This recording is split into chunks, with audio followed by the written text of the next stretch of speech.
আমেরিকায় বছরে একবার ডক্টর চেক আপ করাতে হয় কেন? এমনকি ছোট বাচ্চাদেরও? হ্যাঁ, আমেরিকায় অনেকেই নতুন এসে এই বিষয়টা দেখে অবাক হন, কারণ আমাদের দেশে সাধারণত অসুস্থ হলেই আমরা ডাক্তারের কাছে যেয়ে থাকি। কিন্তু আমেরিকার ধারণাটা একটু আলাদা। এখানে অসুস্থ হওয়ার আগেই শরীর ঠিক আছে কিনা সেটা নিশ্চিত করা হয়। বছরে একবার চেক আপ করার প্রধান কারণগুলো হলো, অনেক রোগ শুরুতে লক্ষণ দেখা দেয় না, যেমন ডায়াবেটিস, রক্তচাপ, কোলেস্টেরল, থাইরয়েড, সেগুলো পরীক্ষা কিন্তু এখানে করা হয়ে থাকে।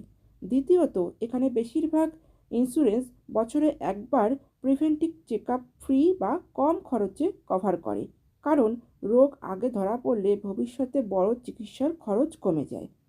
আরেকটি হলো, শিশুদের ক্ষেত্রে ইয়ারলি চেক আপ খুব গুরুত্বপূর্ণ। উচ্চতা, ওজন ঠিকমতো বাড়ছে কিনা, ভ্যাকসিনেশন আপডেট আছে কিনা, এগুলো কিন্তু এখানে চেক আপ করা হয়ে থাকে।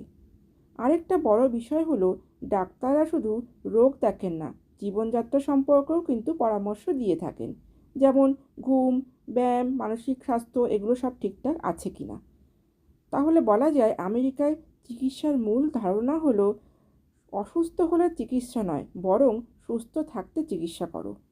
এই কারণেই ছোট হোক বা বড়, বছরে একবার ডাক্তার চেক আপ এখানে কিন্তু খুবই একটা সাধারণ বিষয়। আপনারা কি মনে হয়, এই সিস্টেমটা কি ভালো? অবশ্যই কিন্তু আমাকে কমেন্ট করে জানাতে পারেন।